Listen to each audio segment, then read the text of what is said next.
Lieutenant general Faiz Hamid कबल अज वक्त retire हो गए हैं। जीएचक्यू को भिजवाया गया इस्तीफा फौरी तौर पर मंजूर कर लिया गया। लेफ्टिनेंट जनरल फैज हमीद कबल अज वक्त रिटायर हो गए हैं। जीएचक्यू को भिजवाया गया इस्तीफा फौरी मंजूर कर लिया गया है। वाज़ेह रहे कि जनरल फैज हमीद ने 24वें DGISI की हैसियत से भी अपने फ़राइज़ सर अंजाम दिए। 16 जून 2019 से 19 नवंबर 2021 तक वो DGISI के तौर पर भी काम करते रहे हैं। मजीद जानते हैं Dawn news Islamabad chief reporter Sanaullah Khan से।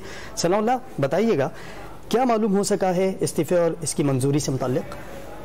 देखिए नहीं, काफ़ी चीज़ें तो चल रही थी कि कुछ आसिम लेफ्टिनेंट जनरल आसिम को आर्मी चीफ बनाने के बाद जो बाकी लोग हैं उसमें से कुछ जनरल कबल अज वक्त रिटायरमेंट ले लेंगे, लेकिन फैज हमीद के बारे में ये था कि क्योंकि इनके बारे में काफ़ी खदशात थे और जो कुछ मुतनाज़ा भी इनके इशू चलते रहे थे, जिसके बाद ये तवक्को की जा रही थी कि वो आगे कंटिन्यू नहीं करेंगे। उन्होंने अप्रैल 2023 में उनकी मुद्दत मुलाजमत जो है वो मुकम्मल होनी थी, लेकिन उन्होंने आज ही जो हमें ज़राए ने तस्दीक किया कि आज ही उन्होंने रिक्वेस्ट दी थी GHQ को, जो आज ही हमें बताया गया है कि पूरा प्रोसेस करके इमीडिएट इफेक्ट उनका जो रेजिग्नेशन है वो एक्सेप्ट किया गया और उनको प्री मैच्योर रिटायरमेंट दी गई है।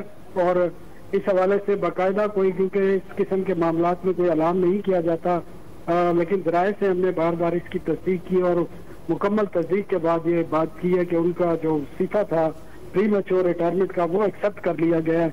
और बाकी किसी के बारे में, लेफ्टिनेंट जनरल अजहर अब्बास के बारे में या कोई और इस किस्म का, तो वो तस्दीक नहीं हो सकी है, ना ही उनके रेजिग्नेशन की, ना एक्सेप्ट होने की। लेकिन लेफ्टिनेंट जनरल फैज हमीद के हवाले से तस्दीक की गई है कि उनका रेजिग्नेशन फौरी तौर पर एक्सेप्ट किया गया है, इमीडिएट इफेक्ट उसको फौरी तौर पर लागू किया गया और इस बारे में जो जरूरी कार्रवाई थी वो भी मुकम्मल कर ली गई है।